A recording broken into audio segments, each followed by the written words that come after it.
আমি গরিবের মেয়ে, ভিডিও করেছে আমার স্বামী করেছে, ওর হিসাবও আল্লাহর কাছে দেবে, আমার তার হিসাব দেওয়া লাগবে না। আমি আলমকে বলছি, আলম বউ তো আমাকে এই যে কোনাবাড়ি যেদিন ঝামেলা হয় ওই দিন বলছে, শোন তুই তোর এখন তালাক দেবো, দিয়ে আমি কালকে বিয়ে করবো, সে তোর থেকে সুন্দর হবে, আমার 20-30 লাখ টাকার জিনিসপাতি দেবে, তুই দিতে চাচ্ছিস না, তোর দেওয়া লাগবে। তখন আমি বুঝলাম যে আসলে আরেক জায়গায় লিঙ্ক হয়েছে বা কন্ট্যাক্ট হয়েছে, এই জন্য আমার স্যারের কথা বলছে। আপনি তো জানতেন যে সে বউ দিয়ে ভিডিও করে, তাহলে আপনি তার কাছে কেন আসছেন? আমি জানতাম, কিন্তু আমি তো জানি না যে ভিডিও করার পরে এত কিছু হবে আমার লাইফে, বা সেখানে আমার স্বামী যা করে করুক, আমি আমার জায়গায় অটল ছিলাম, এখনো আছি, আমি তো ছাড়বো না, ও আমাকে ছেড়ে দেয়, যা করে করুক। এখন কি আলম বলছে আপনাকে ডিভোর্স দিয়ে দিবে? আমাকে ডিভোর্স দিয়ে দেবে। আমার ভাইয়া মা আসছে, সে কি বলেছে বলছে? যে আপনারা আসেন, আমি ওর কাবিন নামার টাকা দিয়ে ওকে আমি ছেড়ে দেবো। আর অলরেডি একটা ওই যে ভিডিও বাসার লোক তো যেহেতু ছিল না, ওর বাসার লোক ছিল, আমি বলছিলাম যে তুমি বিয়ে করো, আমার তো টাকা লাগবে না, আমি তো সংসার করবো, আমারও তো অতীত আছে, আমার হাজবেন্ড ছিল, তো ওইখান থেকে ডিভোর্সের পর আমি ঢাকায় পড়াশোনা করি, তো আমার অতীত ছিল বিদায় আমি তোমার পছন্দ করছি, ভালোবাসছি বলে আমি তোমার বিয়ে করছি,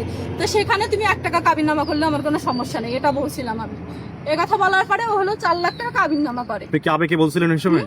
আবেগে বলছিলেন? আবেগে না, আমি আসলে মন থেকে ওর সাথে সংসার এখনো করতে চাই, আর পরবর্তীতে একই কথা বলবো, আমি আসলে সংসার করতে চাই, শুধু একটা নাকফুল। মানে আপনি কি আসলে মাফ করে দিয়েছেন?